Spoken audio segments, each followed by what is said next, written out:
Boa noite. O Instituto Cidade tem a satisfação de entrevistar Vivian Garcia Selig, que é formada em Direito, tem especialização em Gestão Pública e em Ciências Criminais, é presidente da Associação dos Delegados de Santa Catarina e foi a delegada regional de Tubarão, que é uma região destacada, uma região importante na carreira. Vivian deixou a delegacia regional para cuidar de uma especializada em mulheres, crianças e idosos, que são os chamados vulneráveis, que são, enfim, objeto da proteção da Lei Maria da Penha. Bem, eu gostaria de começar a entrevista agradecendo a quem nos acompanha, pedindo que, por favor, se inscrevam no nosso canal. Isso não custa nada a quem se inscreve e nos ajuda muito para chegarmos a mais lugares e nos ajuda junto ao YouTube. E agradecer muito a Vivian por ter aceito conversar conosco. Eu abriria o espaço para Vivian nos cumprimentar aos que acompanhamos e já lhe faria uma pergunta.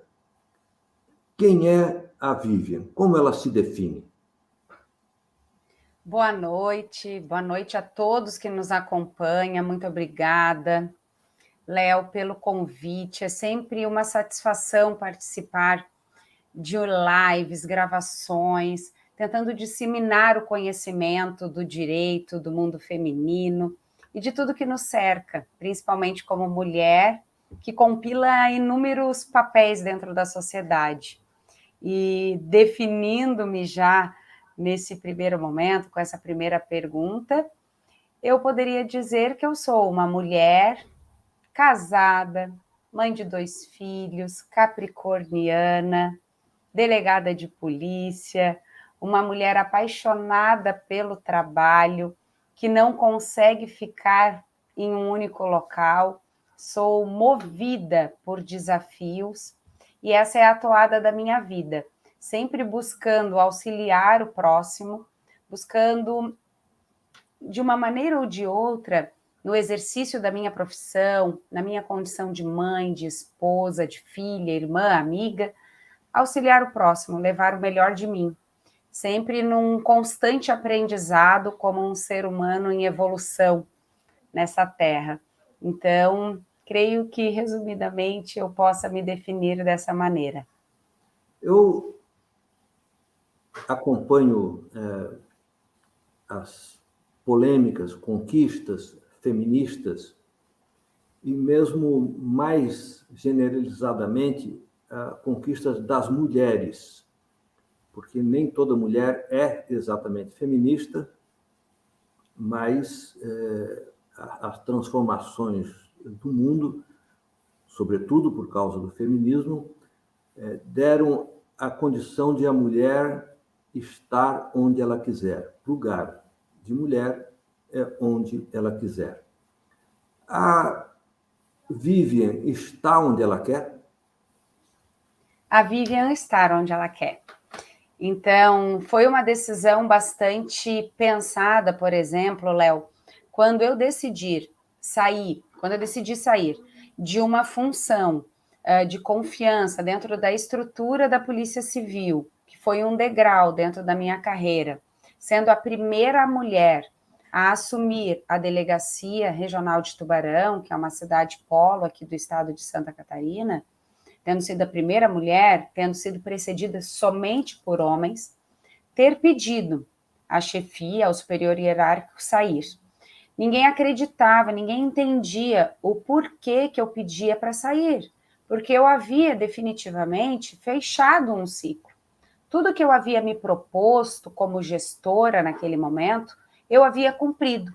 Portanto, eu entendi que era o momento de dar um segundo passo. Mas, coincidentemente, e nada é por acaso também, surgiu no meio do caminho a questão da presidência da Associação dos Delegados de Polícia.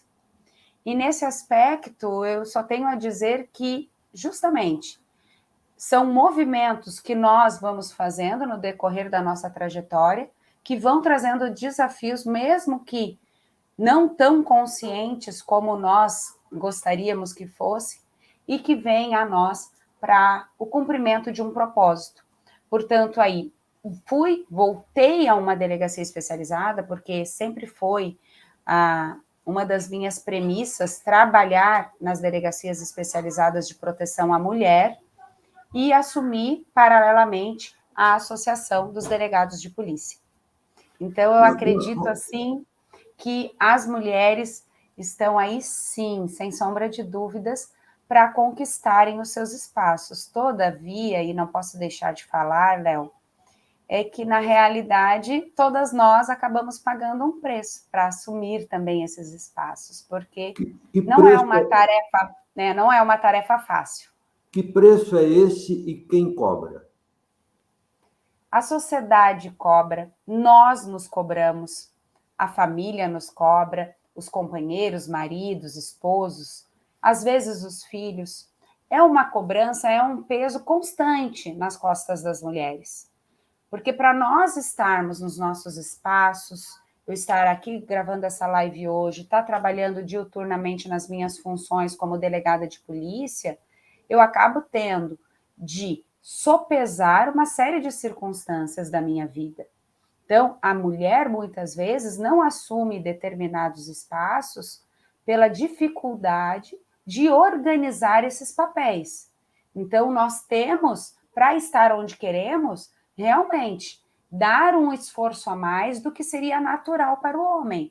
E a mulher tem, culturalmente, e muitas vezes inconscientemente, uma cobrança muito grande de ainda ser uma mulher bonita, que atenda aos padrões, que seja uma boa esposa, uma boa mãe, enfim, uma série de cobranças que culturalmente ainda existem e nós não podemos deixar de lado isso.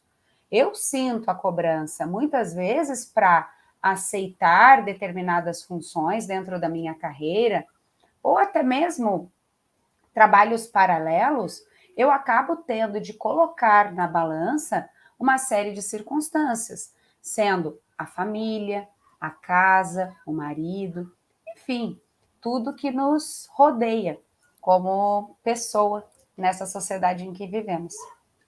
Um meme de internet,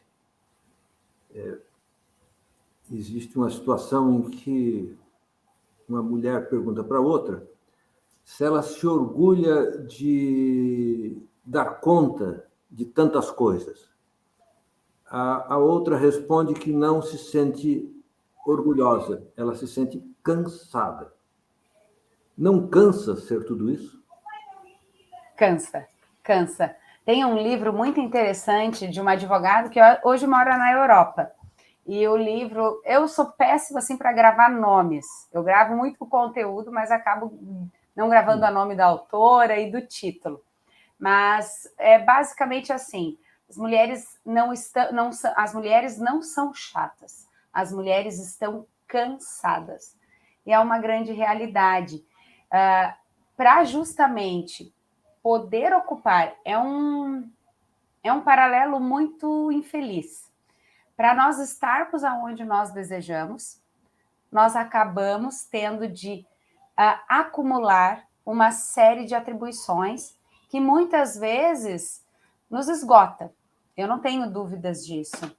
Mas como conseguir desafiar esses padrões, conseguir ter uma vida, digamos, razoavelmente feliz, conseguindo buscar os seus desafios profissionais, o ser mulher, conseguir maternar com todas essas circunstâncias, dificuldades que é o maternar hoje, querendo ser uma profissional, os auges dessas duas circunstâncias geralmente são no mesmo período, de 30 a 40 anos, Então, as mulheres muitas vezes precisam acabar optando por uma ou por outra, ou tentando conciliar esses dois papéis, pois geralmente dos 30 aos 40, agora aos 50 anos, nós estamos no nosso auge e queremos também maternar, e há uma limitação da natureza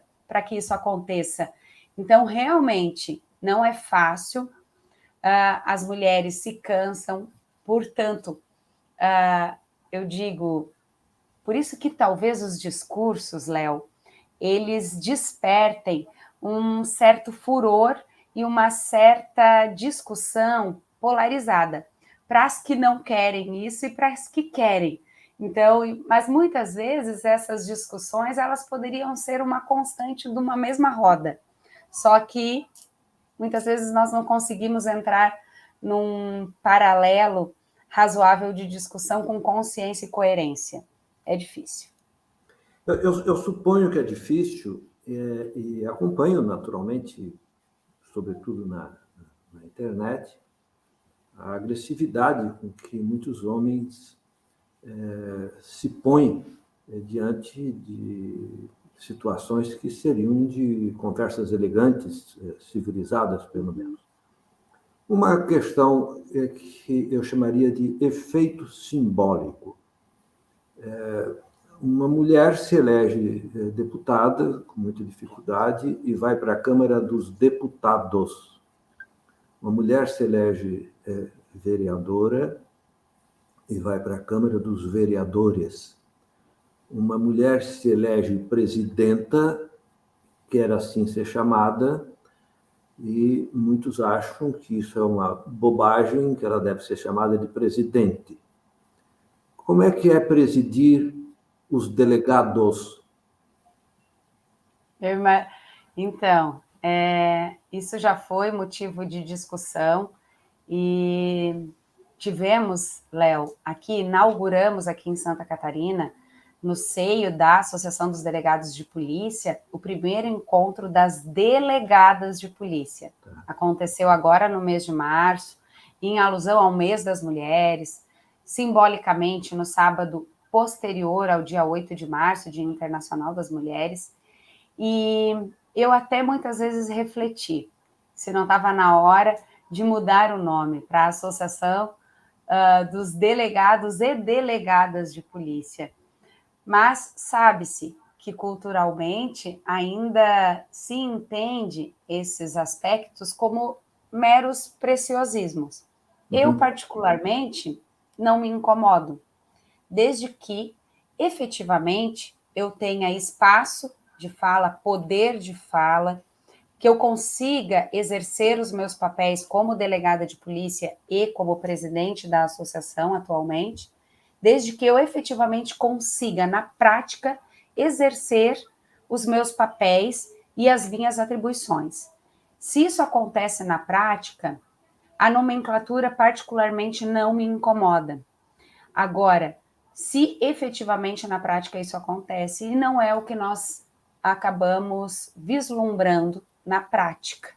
E principalmente aqui, estando nas bases e vendo as câmaras de vereadores, eu posso afirmar, inclusive de um evento que estive ontem, envolvendo mais de 300 mulheres, que as mulheres que hoje estão na política, em algumas funções estratégicas de poder, não estão conseguindo exercer com efetividade os seus papéis.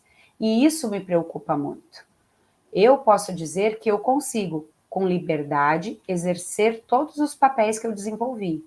Nunca precisei deixar de fazer ou fazer algo que não estivesse pautado em cima dos meus valores e das minhas decisões como mulher, como delegada de polícia. Portanto, além das nomenclaturas, precisamos buscar a efetividade delas. Então, eu faço essa reflexão também. Não somente a mudança da nomenclatura fará com que, na prática, tenhamos uma mudança cultural. Essa capacidade de exercício das funções que ocupou, eu conheço, a cidade conhece, eu diria que Santa Catarina conhece. sem a menor sombra de dúvida, com toda elegância, a delegada Vivian se impõe com autoridade. O que falta para estas outras mulheres que vão para o mundo público ocupar espaço de poder, o que falta que faz com que elas não consigam se impor como as autoridades que passam a ser? Eu, particularmente, na análise de perfil para assumir determinadas funções, e aí eu não falo somente de homens ou somente de mulheres, mas falando especialmente das mulheres, o que eu observo, Léo, no nosso dia a dia, é que falta certa preparação para assumir determinadas funções. Em que aspecto eu digo isso? Eu preciso, Vivian, me preparar, estudar, me qualificar para exercer determinadas funções. Eu só sou delegada de polícia porque eu me formei em direito, eu estudei, eu fui aprovada num concurso e estou delegada de polícia. Quando já estava delegada de polícia, eu precisei me especializar, de acordo com as demandas que foram vindo como desafios profissionais. Quando eu estava trabalhando na área das delegacias especializadas, fiz a especialização de ciências criminais.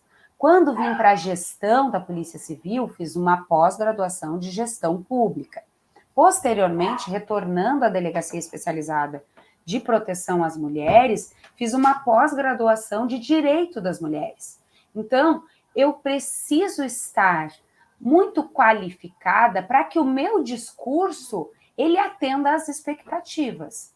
Agora, eu não posso ocupar o meu papel de mulher simplesmente pelo fato de eu ser mulher. E se eu não tiver capacidade, qualificação para exercer esse papel?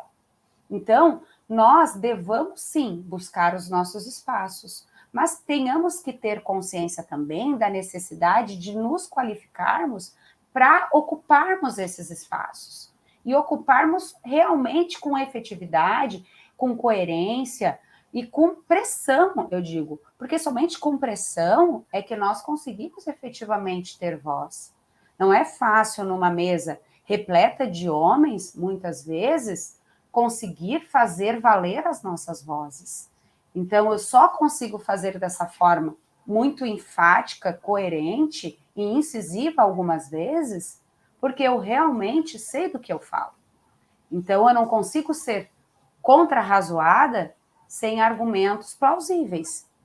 Portanto, eu penso que nós estamos aí, precisamos ocupar os espaços, mas temos que ter consciência do que precisamos cumprir para estar neles. Quer dizer, o fato de haver direitos de gênero não desobriga ninguém da qualificação, da competência, da habilidade para ocupar os espaços a que teria direito. De bastante acordo. Uma outra questão ainda de ordem pessoal. Os avanços da delegada Vivian na condição profissional, sua demonstração de eficiência, de habilidade no trato da coisa pública, é sabido pelo sucesso da sua carreira. Mas, ao mesmo tempo, a delegada, que é esta feminista de resultado, ou seja, ocupa os espaços sem pedir licença para homem nenhum, tem uma posição que mantém um pé na tradição. Por exemplo, adotou o sobrenome do marido. Essa divisão das duas Vivians, como se dá isso consigo própria? Então, é engraçado, porque apesar de eu ter um pensamento muito contemporâneo de direitos, deveres das mulheres, eu ainda sou muito ligada nas tradições. Casei, noivei, namorei, dentro daquele padrão bastante tradicional. fui batizada, crismada, então eu fiz todos na realidade, todos os sacramentos da Igreja Católica, sou uma cristã, eu digo que eu sou uma pessoa que busca me espiritualizar de diversas maneiras, não sou tão ativa na igreja em si, porque tenho as minhas restrições atualmente. Então, eu gosto muito do padrão da tradição, isso me atrai bastante. Eu gosto muito de história, de filosofia, de antropologia. Então, eu venho nesse aspecto também de buscar raízes, de buscar tradições. Eu creio, Léo, que eu tenha advindo de uma família matriarcal. Então, por isso também que eu gosto de manter essas tradições da família, do maternar, de um relacionamento estável. Isso me traz uma segurança extrema e é uma opção.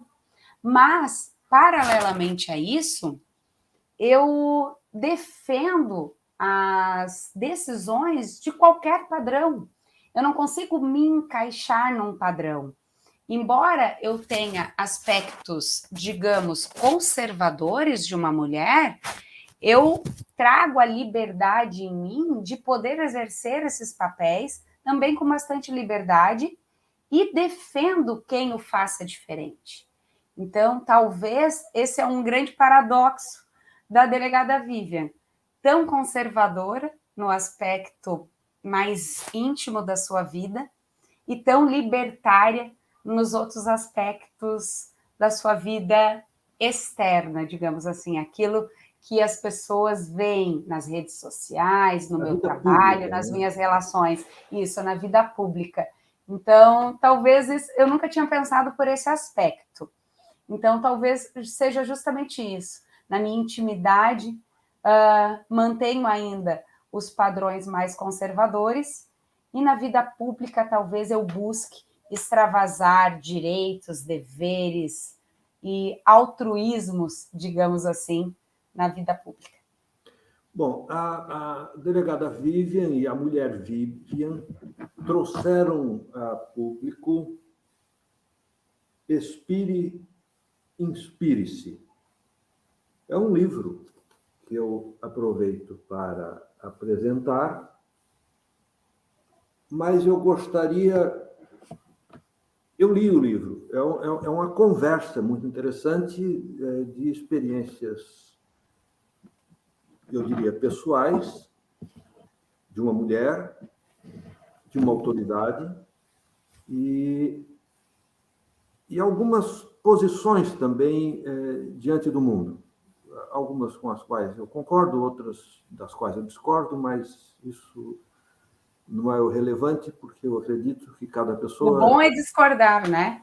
O discordar que é a grande delícia da vida. Sim, é o que move a vida, move a democracia, move as relações pessoais, desde que se o faça com a devida elegância, com os devidos argumentos, coisas que estão, a meu ver, faltando muito no Brasil. Mas eu gostaria que a própria Vivian dissesse para quem nos ouve e ouvirá.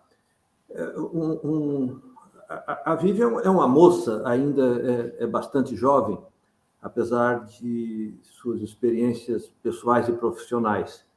E ousou colocar o mundo um filho que é um texto, né? Eu acho isso muito bonito. O que ela quer dizer ao mundo com esse livro? Então, no ano de 2020, Léo, eu já estava com o objetivo de, fechando os 4 anos e pouco da delegacia regional, efetivamente sair. E eu até pensei em dar um segundo passo, que seria o mestrado. Fiz uma seletiva, fui aprovada, mas não senti que era o momento. Nisso veio a pandemia. E um sonho de escrever um livro, então, começou a sair do mundo das ideias, da ideação, e foi para o papel. Então, no ano de 2020, eu comecei a idealizar esse livro. Eu fiquei num processo de aproximadamente 4 meses só pensando nele. Porque eu queria que esse livro ele captasse as mulheres mais simples, que muitas vezes não leem, não possuem tempo para a leitura, que ele fosse bonito, que ele tivesse uma organização de fácil leitura. Então, eu comecei a pensar, e nisso surgiu o nome do livro, Expire e Inspire-se. Ficou um título que criou uma marca. E por que o expire e inspire-se? Porque, na realidade, no ato da respiração nossa, geralmente nós inspiramos primeiro e depois expiramos. E o livro eu quis fazer o movimento ao contrário. Na tentativa de explicar de que nós precisamos nos libertar de algumas crenças e dogmas que acabamos acumulando no decorrer das nossas experiências e nos inspirar ao novo, ao novo. Então, o meu objetivo com o livro era trazer as minhas reflexões sobre esses 3 eixos que basicamente ele tem, que é a energia feminina, o ser mulher, a coragem da delegada, que aí eu traço ali as questões mais profissionais, e a sensibilidade de uma mãe, onde eu trago aspectos de relacionamentos, traições, enfim, tudo que acontece nos relacionamentos comuns, e o maternar ao final. Então, tentando conciliar todas essas reflexões com algumas opiniões, como tu disse, mas também trazendo muito mais indagações do que talvez seja o mais adequado ou não, porque não há o certo ou o errado, eu entendo dessa maneira. Há o que é melhor para cada um. Então, são opções que cada um de nós temos que tomar ao longo da nossa vida e que vai nos tornando esse ser singular que somos. Então, são essas decisões que nós acabamos tendo de tomar no decorrer da nossa vida que nos fazem quem somos hoje.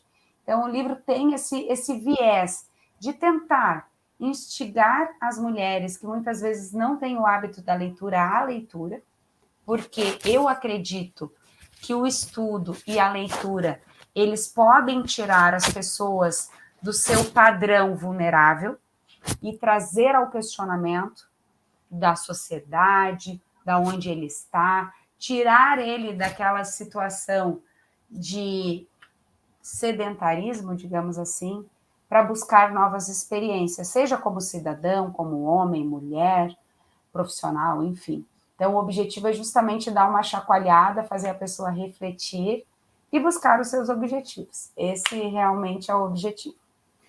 Eu vi no livro não um aspecto teórico, mas uma expressão subjetiva de existencialismo, que eu considero um modo de estar no mundo bastante rico, bastante interessante, porque abre todas as possibilidades e responsabiliza por todas as escolhas. Eu gostei muito de ter te conhecido um pouco mais com a leitura do teu texto. Eu queria passear um pouco por questões profissionais. A delegacia especializada mulher, idoso e criança,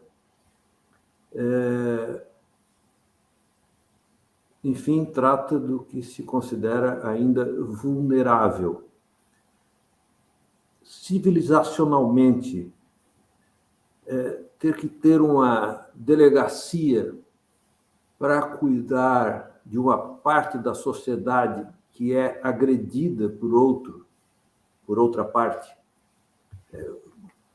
Como profissionalmente, sociologicamente, antropologicamente, que eu sei que tens essas leituras, como a delegada Vivian vê isto? Então, se eu fosse tratar do aspecto mais sociológico da coisa, era obviamente que nós não precisaríamos. Todavia, dentro da estrutura que nós temos hoje de serviço público, principalmente na área da segurança pública, quanto mais especializado o atendimento, mais efetivo e de qualidade ele se torna.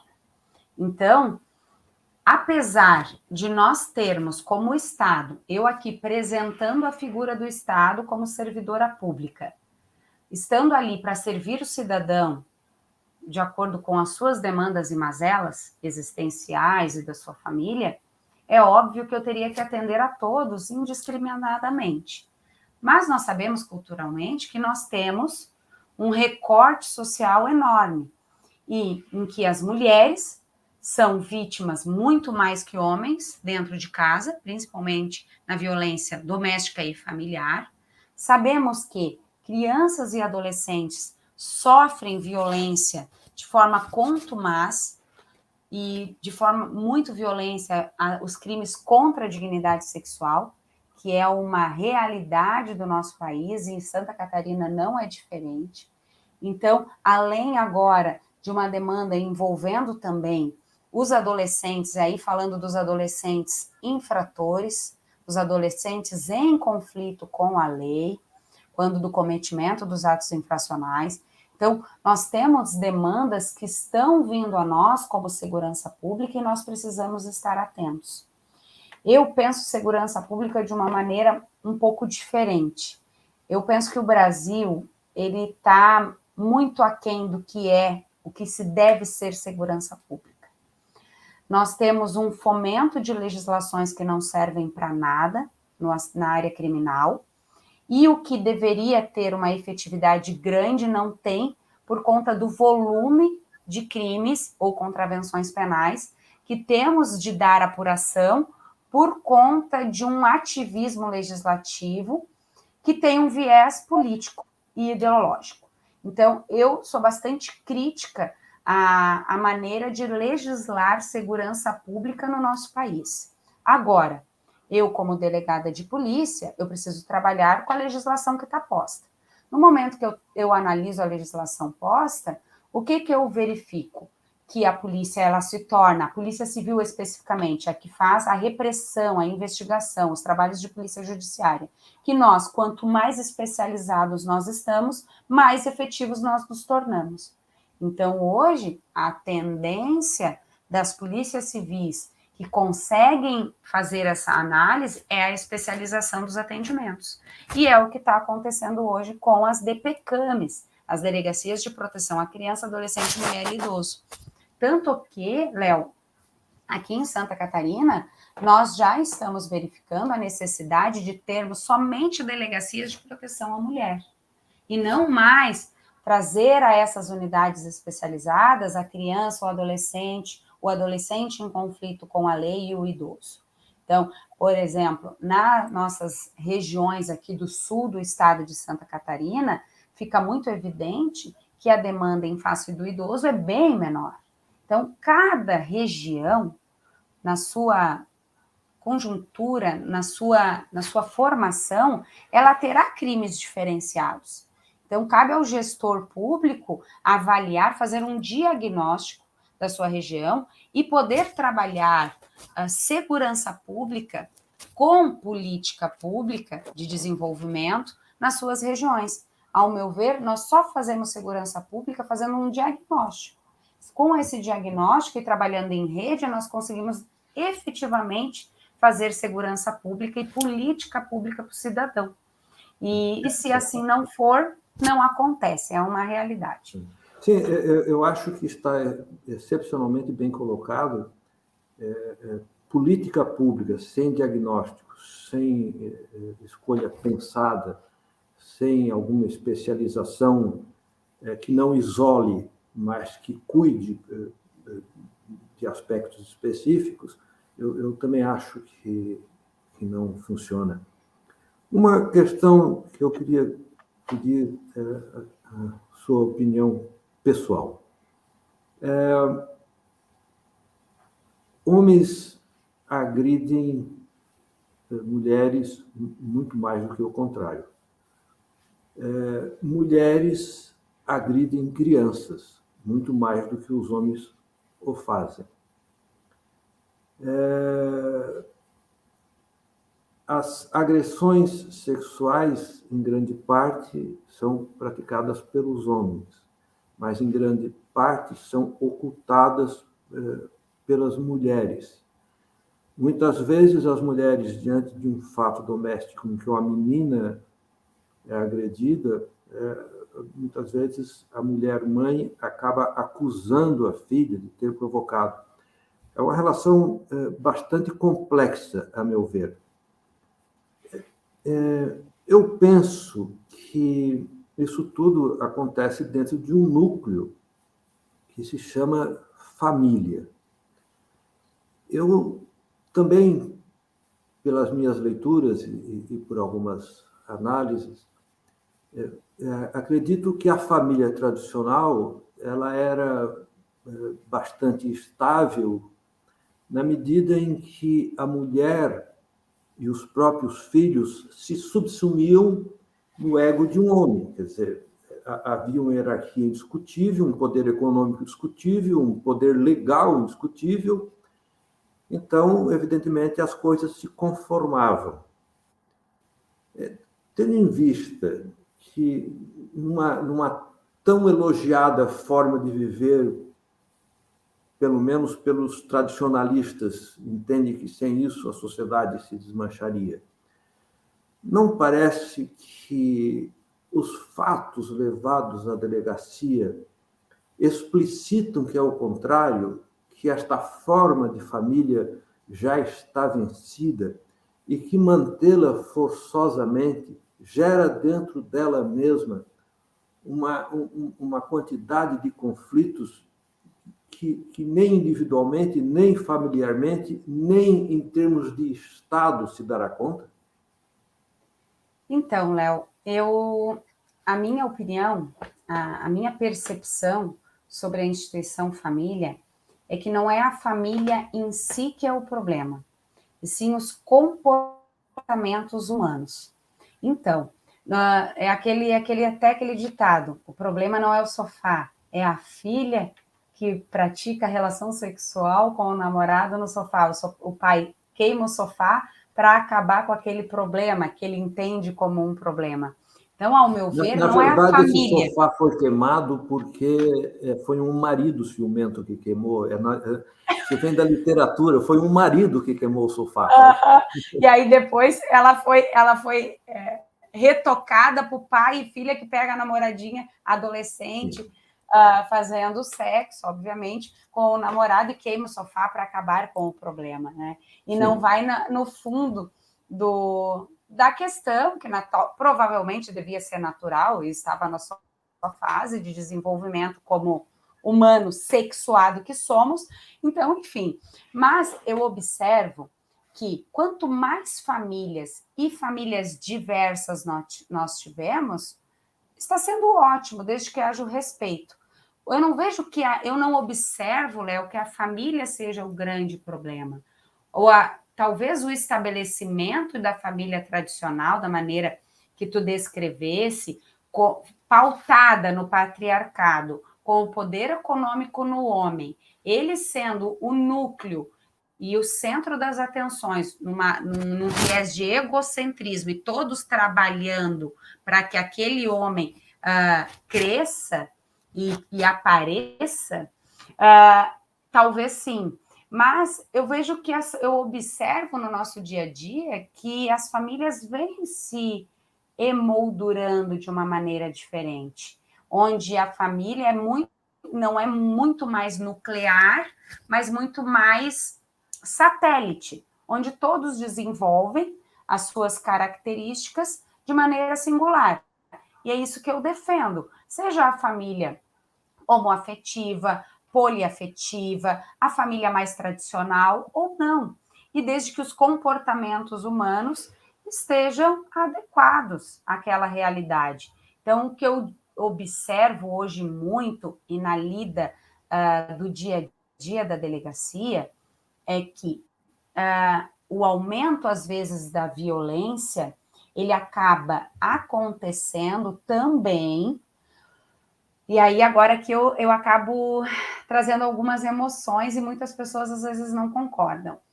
É justamente essa retomada das mulheres à liberdade, ciência e a a sua vontade, as suas vontades como mulher da sociedade, é que vem também trazendo a um desenfreado descontentamento dos homens. Explico. As mulheres estão fazendo valer as suas vontades, as suas decisões. E os homens não estão conseguindo lidar bem, de forma coerente, com essas decisões femininas.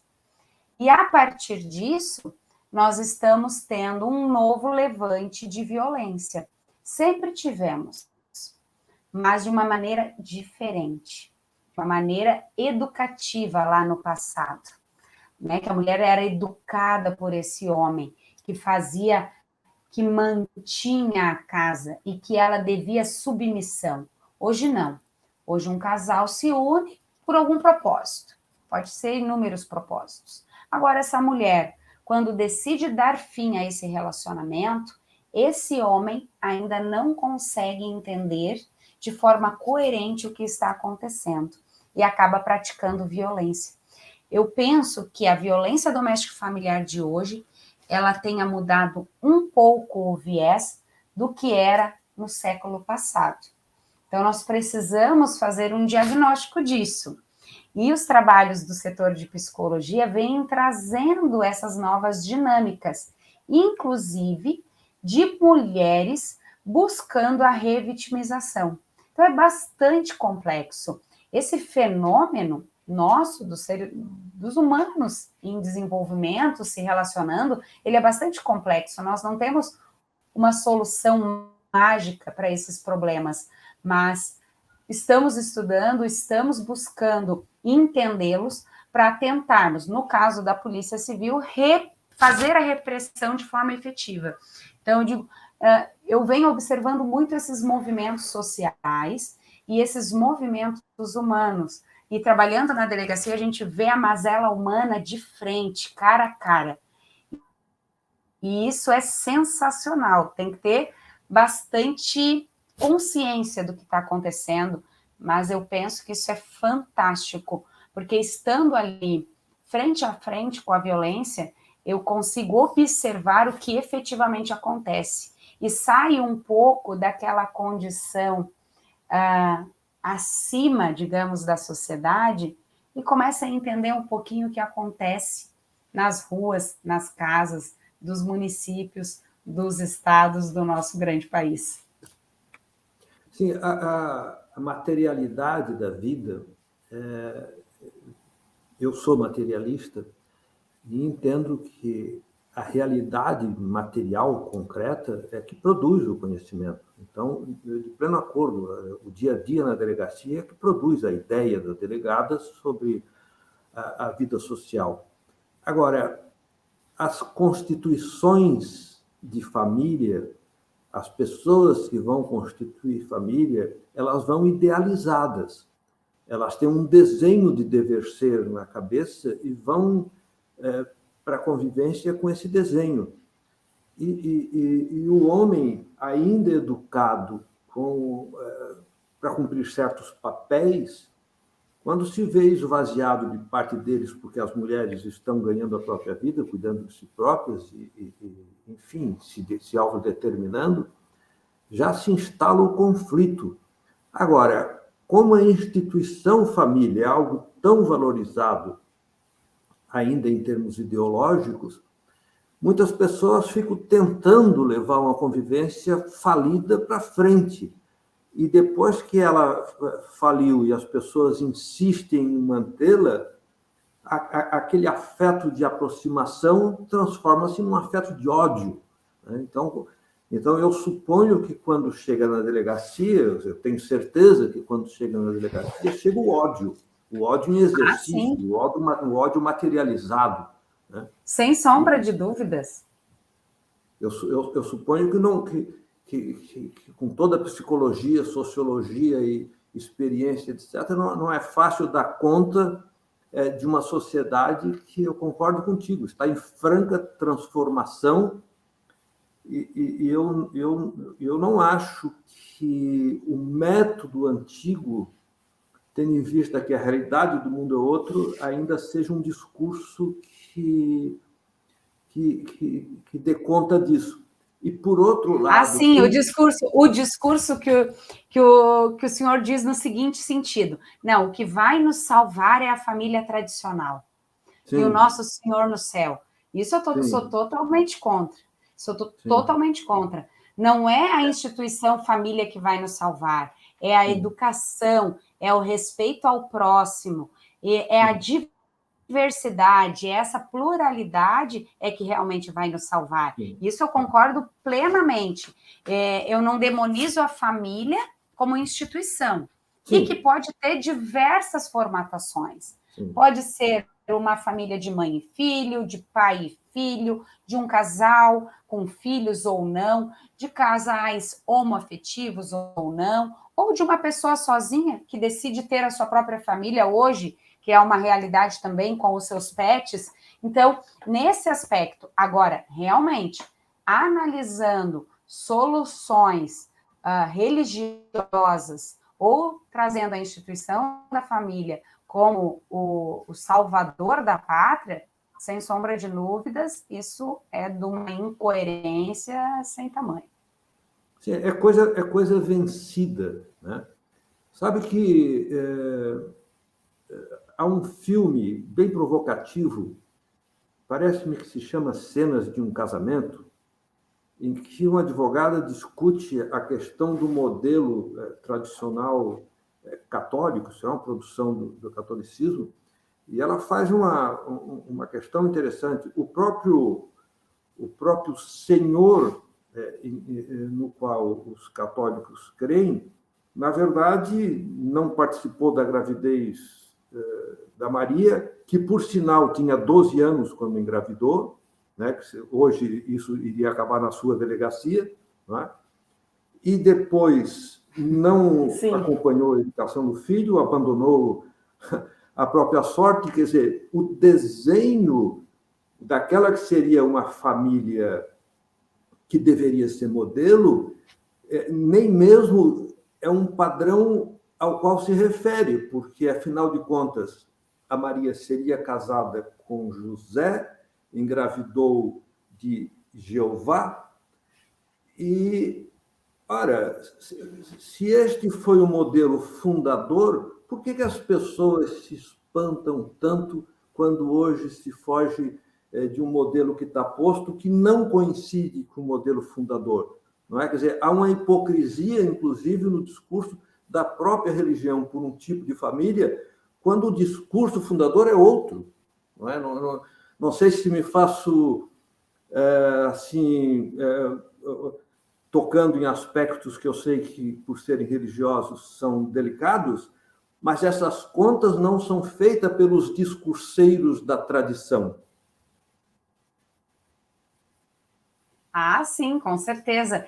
E as religiões, elas me atraem muito, assim, eu gosto muito de fazer leitura sobre a cultura religiosa e todos os aspectos religiosos ao longo da história. E claro, e obviamente, com a leitura da Bíblia, a gente começa a entender.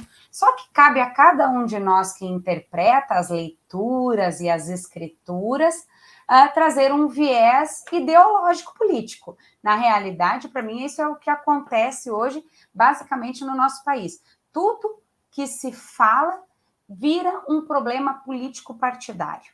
Então, às vezes, a pessoa pratica determinada conduta, é preconceituosa, é homofóbica ou é misógina, mas gira em torno de uma questão envolvendo uma polarização política.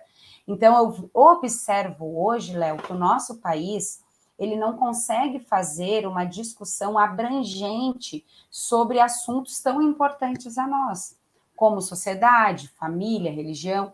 Então, nós não conseguimos estabelecer de forma coerente que o nosso país é um país laico, né, Estado aqui como amplitude, então ele é laico, mas ainda tentamos convencer as pessoas de uma religião que, em tese, seria a correta ou adequada.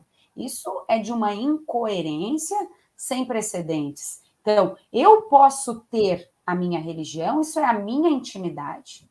Eu posso ter o meu credo, onde eu bem entender, se eu vou acreditar que essa garrafa, ela faz um milagre, o problema é meu. Agora, eu não posso, dentro de um Estado democrático de direito, que é pautado por uma Constituição, que define que o nosso Estado é laico, eu agora pregar religiões e dizer qual é a religião adequada, qual é o formato de família adequado, tentando etiquetar a sociedade brasileira, isso é de um absurdo sem tamanho. Então, nós precisamos ter muito cuidado, atualmente, com esses discursos demagógicos. Então, isso me preocupa muito. Nós precisamos ter uma visão mais abrangente e crítica do que vem acontecendo no nosso país. Porque se assim não for, nós vamos retroceder talvez décadas, quiçá séculos de desenvolvimento. Então, isso realmente me assusta bastante, e a falta de conhecimento da nossa história, que nos trouxe aí grandes aprendizados e que muitas vezes, nos últimos anos, estamos querendo retroceder a algo inimaginável, que Deus nos queira, eu acreditando aqui em Deus, mas quem acredita em qualquer Deus, ou até mesmo na garrafa que faz milagre, que retorne a esse retrocesso aí do nosso país, como já vivemos no passado. Então, nós vivemos diuturnamente o passado. Há uma consideração que é a questão da ciência, da história. Eu sempre lembro às pessoas que desde que Constantino inventou a edição da Bíblia, e sendo ele imperador de todo o mundo civilizado, ocidental, ainda que se chamasse Roma do Oriente, se criou em seguida a Idade Média, e toda discrepância do modo de pensar católico, que não é exatamente cristão, foi morto. Foi morto literalmente, quer dizer, foi eliminado em fogueira, em afogamento, em esfolamento, em apedrejamento. E isso era feito em praça pública. Então, claro, as pessoas se afastaram de qualquer outro tipo de pensamento. E isso durou 1.700 anos, se matando sistematicamente qualquer discrepante dessa ideia daquela divindade, daquele modo de proceder que aquela divindade teria dito. E só há menos de 2 séculos... E as mulheres aí foram as que mais sofreram nesse período. A notícia de ter... As cidades da época tinham 20, quando muito, 30 mil habitantes, salvo raríssimas exceções. Tinha episódio de queimar mais de 1.000 mulheres de uma vez, segundo algumas versões, os números são sempre discutíveis. Se a mulher tinha um gato, ela era morta porque tinha um bicho do demônio. Se a mulher fazia chá, era morta porque estava fazendo remédio, e se a divindade quisesse, curava a própria divindade, e mulher nenhuma tinha que se meter a fazer chá. Vocês foram massacradas durante muito tempo. E as ideias laicas, as ideias de ciência, isso não tem 200 anos nos países que adotaram desde logo, porque na Península Ibérica e depois nos países de tradição hispânica e portuguesa, isso começou a chegar aí faz menos de um século, quer dizer, e nem chegou em todo mundo. Quer dizer, então as pessoas realmente acabam acreditando em garrafa, em qualquer outra coisa que inventam. E sabe que foi um episódio muito interessante, muito engraçado. É muito engraçado. Sim, e tem coisas assim, uma ministra disse que falava com Jesus Cristo na goiabeira. Todo mundo achou muito engraçado, todo mundo criticou muito a mulher que falava com a divindade dela na goiabeira. Pô, mas se eu falar dentro de quatro paredes, posso? Se eu falar debaixo de outro, dentro de casa, eu posso? Por que não na goiabeira?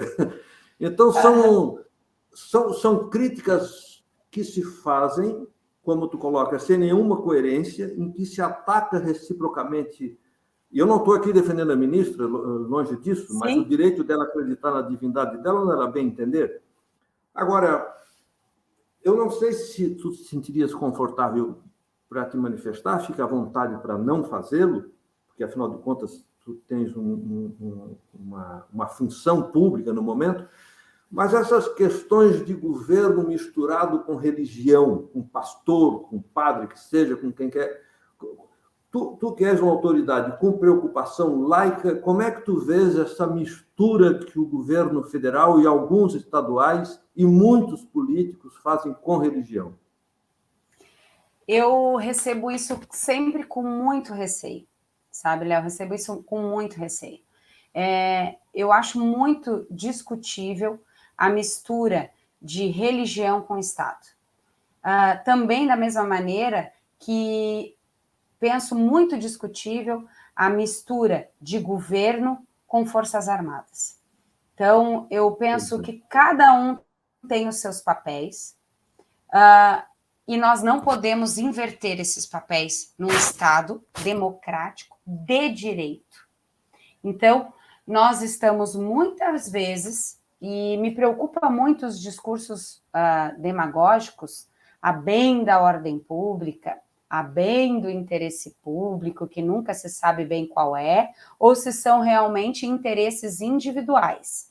Então, e buscando sempre burlar a nossa legislação, a nossa própria Constituição e a legislação vigente, para, em prol desse grande interesse público, ir descumprindo reiteradamente as nossas legislações. E eu falo aqui também da área da segurança pública. Em prol de uma segurança pública, se descumpre a Constituição nas atribuições das polícias. Isso reiteradamente. Então, nós precisamos de uma reforma da segurança pública, por exemplo, aí trago aqui esse viés da segurança pública do nosso país. Eu entendo que precisamos. Agora, não, nós novamente, cometendo os mesmos erros, tentando buscar medidas que descumprem as nossas normativas constitucionais em prol, novamente, de um tal interesse público, de uma tal ordem pública que muitas vezes nós não sabemos qual é. E que, ao meu ver, muitas vezes tem muito mais um interesse individual envolvido. Então, tudo isso, essas misturas de agentes que não são daquela determinada função e atribuição me preocupa. Me acende um sinal de alerta. Então, se eu sou segurança pública hoje, eu sou segurança pública. No momento em que eu estiver exercendo uma função política, eu deva estar exercendo uma função política. Essa mistura de papéis com viés ideológico me preocupa bastante. Então, nós temos que ter um filtro muito grande como cidadão. Eu busco conscientizar as pessoas que eu convivo, para termos coerência, análise do que vem acontecendo. Nós vivemos num país bastante jovem.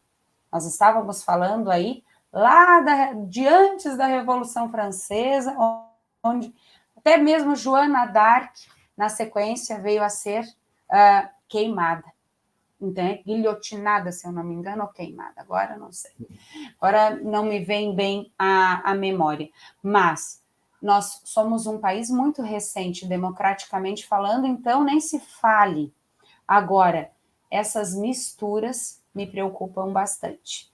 Eu não coaduno com esse tipo de envolvimento. Eu defendo, eu posso dizer, Léo, que eu sou uma democrata liberal, ou seja, eu defendo as nossas leis, a nossa Constituição posta.